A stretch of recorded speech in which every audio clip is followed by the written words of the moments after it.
Hello, this is Paranormal Girl, and today I'm going to talk about the very terrifying true story of Bloody Mary. The urban legend of Bloody Mary goes back hundreds of years. And as humans, there's one thing that brings us all together, and that's chanting Bloody Mary into a mirror. And it has become one of the well-known urban legends of all time. Many a sleepover has been spent chanting a name in the mirror 3 times. But few of us actually know who Bloody Mary was. So let's take a look at who they think she may have been. So number 1. Queen Mary I. Once you have a nickname, it's hard to shake it off. No one knows that better than Queen Mary I, or as history better remembers her, as Bloody Mary. Her name actually didn't come out of nowhere. She was responsible for burning nearly 300 Protestants at the stake in her attempts to make England more Catholic. Unfortunately, the Queen had brought so much death into the world it was unable to bring any life. She had a frightfully believable false pregnancy, and she certainly looked pregnant to everyone around her. She even said she felt the fetus move. But it was a few weeks away from the expected labour that she was bedridden, and doctors prepared for the birth. But the baby never came, and soon Mary's swollen belly began to recede. Turned out she was never actually pregnant in the beginning. And a short time later, in 1558, Mary thought she might be pregnant again. This time, she kept the joyful news quieter. Unfortunately, once again, it turned out to be another false pregnancy. Even more unfortunately, Queen Mary I died in the middle of it. Beside the fact that she has the name for it, Queen Mary I makes quite a convincing case to be that of Bloody Mary. Those who believe she was Bloody Mary, they believe that she is still searching for her lost child and is ready to steal one if she must. Number 2, Mary Queen of Scots. And like any other woman, Mary Queen of Scots was not believed to have caused much bloodshed. Or it just seemed that way. Her ill-advised marriage to her cousin, the Earl of Darnley, turned sour when he stabbed a man 56 times in front of a pregnant Mary.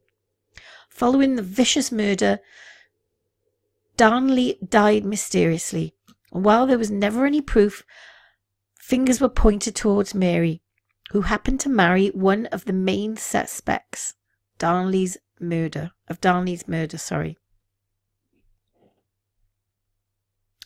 After even more tarnish to her name, Mary scooped up her infant son John, who was later to become King of England, and travelled to her cousin Queen Elizabeth I to beg for protection.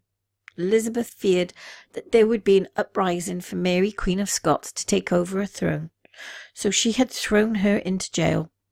Mary Queen of Scots was imprisoned for 19 years, and due to more conspiracies, there were whispers in Elizabeth's ear that a few elaborate escape plans on Mary's part, so she was sentenced to death by beheading. Unfortunately, the executioner was unskilled, and it took several attempts to kill Mary. Once she had been successfully beheaded, the executioner tried to lift up her head and yell, "Long live the Queen," but he only grabbed her red wig, and Mary Queen of Scots' real hair and head fell to the ground.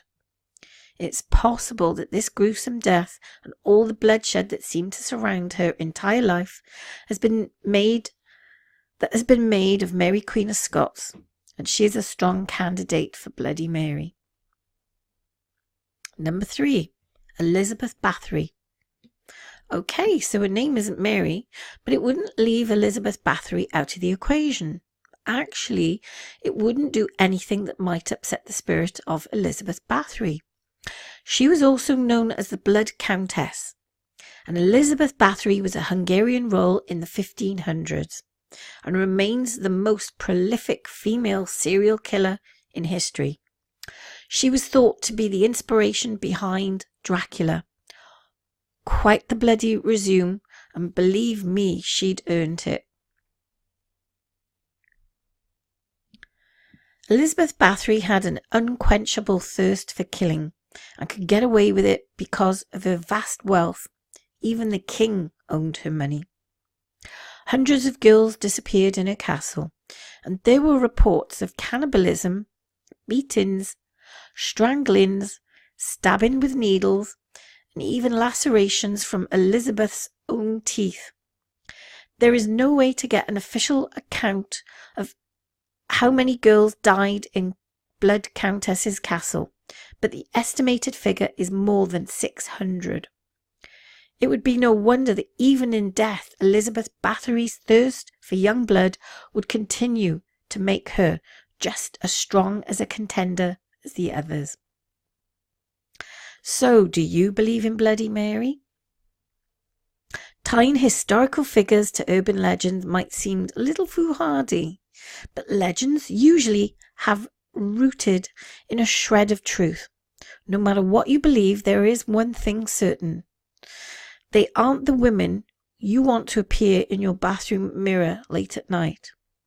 So has anyone actually practiced Bloody Mary in the mirror at night, especially in the dark? I know I haven't. So what I will say to you is, do not look in a mirror in a darkened bathroom and mention a name 3 times, because you never know. She might be standing right behind you. Sleep tight.